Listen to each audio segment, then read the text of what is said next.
आज के समय में चाहे आपकी छोटी कंपनी हो, बड़ी कंपनी हो, आप किसी संस्थान को चलाते हो या फिर आप कोई सामान बेचते हो, वेबसाइट होना बेहद ज़रूरी होता है। और जब पहली बार किसी को किसी भी चीज़ की जानकारी प्राप्त करनी होती है तो सबसे पहले वो उस चीज़ को वेबसाइट पर ढूंढता है कि ये जो कंपनी है इसकी वेबसाइट क्या है, या फिर ये प्रोडक्ट जो है वेबसाइट पर किस रेट में मिल रहा है।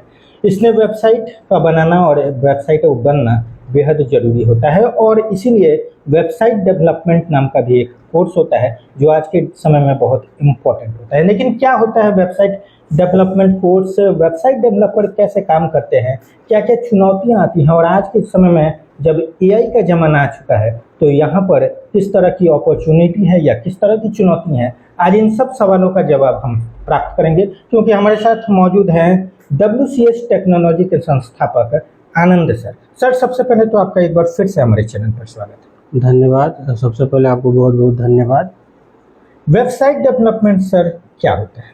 देखिए, वेबसाइट डेवलपमेंट आज के जो डिजिटल एरा है हमारा, जो मॉडर्न युग है, तो इसमें हम अपने बिजनेस को, अगर किसी भी तरह का आपका बिजनेस हो, तो हम अपने बिजनेस को लोगों तक कैसे पहुंचाएं। लोगों तक एक एक, अब शहर में हैं तो पोस्टर बैनर्स वगैरह हम लोग लगा लेते हैं, तो कुछ लोगों तक ही हमारा डील हो पाता है बिजनेस का। लेकिन अगर हम चाहते हैं कि हम बिग ऑडियंस को कवर अप करें, तो सबसे पहले आपके किसी भी तरह का बिजनेस का वेबसाइट होना बहुत ज़रूरी होता है। अब वेबसाइट होने के बाद सबसे पहला तो ज़रूरी ये होता है कि आप वेबसाइट डेवलपमेंट करना चाहते हैं या करवाना चाहते हैं। यानी कि वेबसाइट डेवलपमेंट का मतलब ये हो गया कि आप वेबसाइट को किसी डेवलपर के थ्रू या खुद से बनाना चाहते हैं। तो हम लोग क्या करते हैं कि डेवलपर को क्या करते हैं, हायर करते हैं। तो डेवलपर हमारा क्या करता है, एक वेबसाइट बना, हमारे वेबसाइट बनाता है। हाँ, नियर हमारे रिक्वायरमेंट के अकॉर्डिंग हमारा वेबसाइट बनाता है। कि वेबसाइट डेवलपमेंट कोर्स में हमारा क्या क्या चीज़ें आती हैं। तो वेबसाइट डेवलपमेंट में देखिए, ऐसे तो बहुत सारे संस्थान हैं, लेकिन हम यही कहेंगे स्टूडेंट्स से या फिर गार्जियन से कि पहले तो हमें वेबसाइट डेवलपमेंट कोर्स कहीं हम जा रहे हैं करने के लिए, तो वहाँ पर सबसे पहले सिलेबस आप देख लें। क्योंकि आजकल एआई का भी टेक्नोलॉजी है, तो एआई के थ्रू भी आजकल नॉर्मली वेबसाइट तुरंत जनरेट हो जा रहा है, चाहे भी आप करिएगा। अब आप एक प्योर वेबसाइट डेवलपर बनना चाहते हैं तो आपको कोडिंग की ज़रूरत है। आपको कोडिंग और प्रोग्रामिंग आनी चाहिए। अब जैसे कुछ कोडिंग और प्रोग्रामिंग में HTML के सिलेबस का एक थोड़ा बहुत रिव्यू मैं करा देता हूं ताकि अवेयर हो पाए हमारे स्टूडेंट उसके लिए। तो जैसे कि HTML हो गया, CSS हो गया, जावा स्क्रिप्ट हो गया, PHP हो गया, पाइथन हो गया, जेंगो हो गया, MySQL डेटाबेस के रूप में हो गया, Node.js हो गया, React.js हो गया। अगर इन सारी चीज़ों पे कोई संस्थान आपको बता रही है कि ये मेरा सिलेबस है, तब तो वो परफेक्ट है आप वेबसाइट डेवलपमेंट के लिए। अगर वही हो रहा है कि कोई पहले से बना बनाया टेम्पलेट है और उस टेम्पलेट पे वर्क कराया जा रहा है, तो फिर वो वेबसाइट डेवलपमेंट का पार्ट नहीं होता है। तो ये मैं अवेयरनेस के लिए आपके साथ तो पहला इंटरव्यू नहीं है, हम लोग पहले भी किए हुए हैं, तो ये अवेयरनेस के लिए मैं बताता हूँ बच्चों को कि इस तरह का सिलेबस हमें कवर अप करना चाहिए। मतलब जो संस्थान इस सिलेबस को कवर अप करे वहाँ से आप वेबसाइट डेवलपमेंट का कोर्स कर सकते हैं। सर, अब वेबसाइट डेवलपर की बात की जाए, वेबसाइट डेवलपमेंट का हमने कोर्स कर लिया, वेबसाइट डेवलपर हम बन गए, क्या काम होता है वेबसाइट डेवलपर का? वेबसाइट डेवलपर का काम है कि according to the client requirement, client के ज़रूरत के हिसाब से हम एक ऐसा कस्टमाइज ऑनलाइन प्लेटफॉर्म को क्रिएट करते हैं, ऑनलाइन एक सॉफ्टवेयर को क्रिएट करते हैं, जो सॉफ्टवेयर हमारी बातों को, हमारे संस्थान की बातों को या हमारे ऑर्गेनाइजेशंस की बातों को लोगों तक पहुंचाता है। ये बेसिकली बात होता है। लेकिन इसमें कॉम्प्लिकेशंस एक डेवलपर के थ्रू आ सकता है।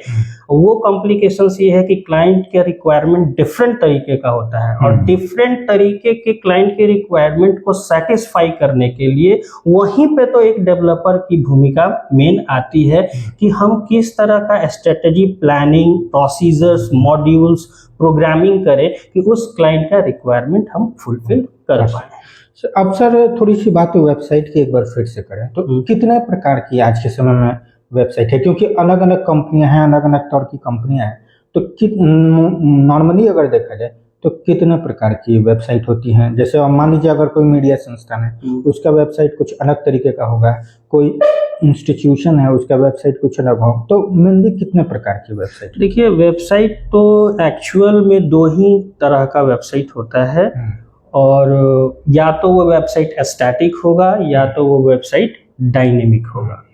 तो स्टैटिक वेबसाइट का मतलब ये हो गया कि जो फिक्स्ड फॉर ऑलवेज है, कोई भी कंटेंट किसी के लिए भी सेम तरीके का वो दिखा रहा है। मतलब ये हो गया कि हम उसको ओपन किए या कोई और ओपन किया तो वो सबके लिए सेम कंटेंट जनरेट करके आपको दे रहा है।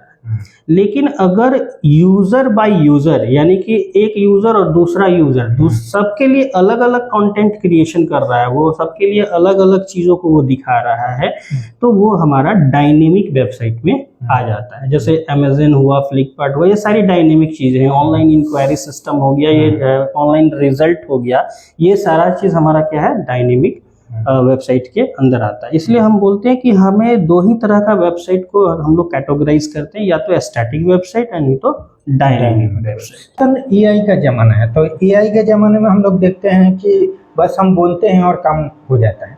ऐसी स्थिति में एक वेबसाइट डेवलपर का भविष्य आप क्या देख रहे हैं? देखिए, आर्टिफिशियल इंटेलिजेंस जो है आजकल बहुत बड़ा कॉम्प्लेक्स सवाल बनता जा रहा है कि क्या आर्टिफिशियल इंटेलिजेंस किसी डेवलपर को रिप्लेस कर सकता है। तो देखिए, अभी ये आर्टिफिशियल इंटेलिजेंस नई चीज़ नहीं है। 1956 से एलन ट्यूरिंग टेस्ट से ही आज चलता आ रहा, आज भले ही पॉपुलर हुआ है। तो आज जो आर्टिफिशियल इंटेलिजेंस है वो खुद ही कोड को जनरेट कर दे रहा है, या बहुत सारा खुद ही सारी चीज़ों को जनरेट कर दे रहा है। लेकिन आप एक बात सोच के देखिए कि एक आप एग्जामिनेशन में गए और आपको बुक दे दिया गया कि आप चीटिंग करिए, ठीक है, और वो बुक 1000 पेजेस की है, आपने कभी वो बुक पढ़ा नहीं, तो क्या आप चीट कर पाएंगे? नहीं, आप ढूंढते ही रह जाएंगे। आप तो ढूंढते रह जाइएगा। तो वही चीज यहाँ पर है कि अगर आप सीखेंगे नहीं, प्रोग्रामिंग नहीं सीखेंगे, कोडिंग नहीं सीखेंगे, तो आपको एआई से भी वो कोडिंग उठा करके अपने वेबसाइट में लगाना भी नहीं आएगा। मतलब कॉपी पेस्ट भी आप नहीं कर पाएंगे। आप कॉपी पेस्ट भी नहीं कर पाएंगे, और जब कॉपी पेस्ट नहीं कर पाएंगे तो फिर आप कैसे डेवलपर हो पाएंगे?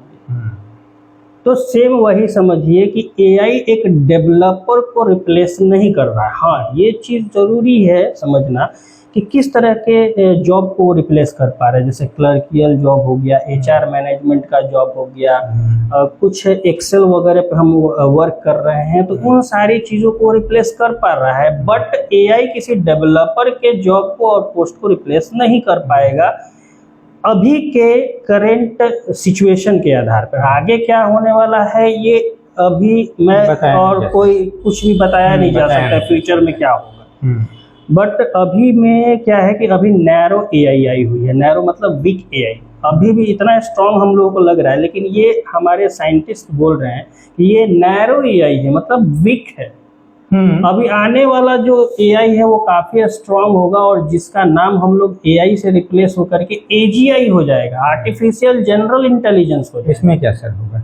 तो आर्टिफिशियल जनरल इंटेलिजेंस में ये होगा कि वो ऑटोमेटिकली खुद से डिसीजन ले पाएगा। मतलब वो आदमी ही बन जाएगा। वो आदमी ही बन जाएगा। मशीन क्या करेगा कि वो अपने से कंडीशन के अकॉर्डिंग निर्णय ले पाएगा, जैसे इंसान डिसाइड कर पा रहा है उसके हिसाब से। तो वो आने में अभी बहुत टाइम है। जैसे हम लोग मूवीज वगैरह में देखते हैं ना, टर्मिनेटर, रोबोट, उस तरीके का, तो वो एजीआई में आ जाएगा। लेकिन अभी उसका बहुत टाइम है।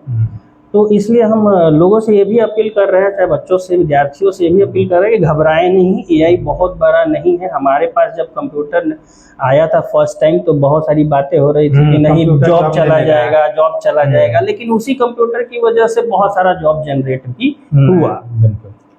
तो एआई से डरने की कोई बात नहीं है। सर अब थोड़ा सा बात संस्थानों की करने, जैसे आपने कहा कि अगर किसी संस्थान में ये कोर्स है तो आप उस संस्थान से वेबसाइट डेवलपमेंट कर सकते हैं। हमारे यहाँ बहुत सारी ऐसी संस्थानें होती हैं जो सर बहुत सारे कोर्सेज की बातें करती हैं कि हम ये भी पढ़ाते हैं, ये भी पढ़ाते हैं, ये भी पढ़ाते हैं। तो ये सर क्या सिर्फ एडमिशन स्ट्रेटेजी होता है या सचमुच छपरा में ये जो संस्थानें होती हैं वो कोर्सेज करा रही हैं? देखिए, पार्टिकुलर से किसी संस्थान के बारे में तो बोला नहीं जा सकता, बट मैं यही कहना चाहता हूँ और अवेयरनेस के लिए लोगों को कहना चाहता हूँ, स्टूडेंट्स को कहना चाहता हूँ कि हर जगह आजकल बैनर पे लिखा रह रहा है robotics, artificial intelligence and robotics सीखें। तो रोबोटिक्स आप छपरा जैसे छोटे शहर में ढूंढ रहे हैं, जबकि पटना में भी पूरा अच्छे से उसका लैब नहीं है। आपको रोबोटिक्स अगर सीखना हो तो आपको बैंगलोर की ओर रुख करना होगा, सिलिकॉन सिटी की ओर जाना होगा, आईटी सेक्टर हमारा जैसे गुरुग्राम हुआ या यहाँ पर जाना होगा। तो आप ऐसे लोगों से हम बच्चों को ये बोल रहे हैं कि सावधान रहें। ये एडमिशन स्ट्रेटेजी अपनाने के लिए बहुत सारे फंडा को लिख तो देते हैं बट उसको दे नहीं पाते, क्योंकि एआई का मतलब होता है प्रोग्रामिंग, और प्रोग्रामिंग का मतलब होता है कि सबसे ज़्यादा एआई अभी हमारा पाइथन पे बन रहा है, लिस्प प्रोग्रामिंग से बन रहा है। अगर हमारे स्टूडेंट्स को अगर एआई में, आर्टिफिशियल इंटेलिजेंस में एडमिशन्स लेना हो और अगर आपका रोबोटिक्स में आपका एडमिशन लेना हो तो सबसे पहले हमें उसके सिलेबस के बारे में डिस्कस करना बहुत ज़रूरी होता है। तो आप ये समझ लीजिए कि आर्टिफिशियल इंटेलिजेंस टूल्स अलग है, आर्टिफिशियल इंटेलिजेंस का रोबोटिक्स पार्ट अलग है, और उसमें मशीन लर्निंग अलग है, नेचुरल लैंग्वेज प्रोसेसिंग अलग है। तो सारी चीज़ें अलग अलग हैं। तो आप सबसे पहले ये जान लीजिए कि वो संस्थान पढ़ा क्या रही है, रोबोटिक्स पढ़ा रही है कि ये आर्टिफिशियल इंटेलिजेंस टूल पढ़ा रही है, क्योंकि बहुत सारे बैनर पोस्टर में आजकल छपरा में लिखा हुआ रह रहा है रोबोटिक्स। तो रोबोटिक्स का लैब तो खैर पटना में भी अच्छा से नहीं है, तो फिर छपरा जैसे छोटे शहर में हम क्या उम्मीद कर सकते हैं। तो फिर आपको रोबोटिक्स पढ़ने के लिए आपको कहाँ जाना पड़ेगा, बैंगलोर जैसे सिलिकॉन सिटीज की ओर आपको अपना रुख करना पड़ेगा। तो मैं यही कहूँगा कि अवेयर हो जाए, इस तरह के संस्थानों से दूर रहें, और जो एक्चुअल आपका जो सिलेबस है उसके विषय में पहले गहन अध्ययन करें, और फिर जहाँ पर उसका पढ़ाई अगर आपको अच्छा लगे तो वहाँ पे आप एडमिशन को मतलब अगर आप एडमिशन लेने जा रहे हैं तो इन सब बातों का ध्यान रखें। हाँ, इसमें इन सब बातों का ध्यान। अंत में सर आप वेबसाइट डेवलपमेंट को लेकर या फिर वेबसाइट डेवलपर को क्या कुछ कहना चाहेंगे, जो लोग वेबसाइट डेवलपमेंट का कोर्स करना चाहते हैं? देखिए, अंत में मैं वेबसाइट डेवलपमेंट का जो कोर्स करना चाहते हैं स्टूडेंट, उनको मैं ये कहना चाहूँगा कि ये एक ऐसा मॉड्यूल है हमारे कंप्यूटर साइंस का जो अभी करंट में तो है ही, पिछले बहुत साले यानी कि इंटरनेट तो ARPANET से ही चालू हो गया था, तो पहले भी था, आज भी है, और ऑनलाइन मॉड्यूल आने वाले फ्यूचर में भी होगा। इस मॉड्यूल को तो कोई हटा ही नहीं सकता है कंप्यूटर साइंस से। और अब तो आप IoT आने के बाद, इंटरनेट ऑफ थिंग्स आने के बाद, आप समझ लीजिए कि हमारा सारा सिस्टम ऑनलाइन जा रहा है, चाहे वो बिजनेस हो, ऑर्गेनाइजेशन हो, ई-कॉमर्स हो, बैंकिंग सेक्टर्स हो, फाइनेंस सेक्टर हो, सारे के सारे सिस्टम सब ऑनलाइन जा रहे हैं। और कोई भी बंदा ये नहीं चाहता है कि मेरा सॉफ्टवेयर ऑफलाइन चले। इसलिए इस मॉड्यूल में तो करने के बाद इस मॉड्यूल में तो बेरोजगारी की कोई संभावना भी नहीं है, अगर आप डीपली उसको स्टडी करते हैं तो।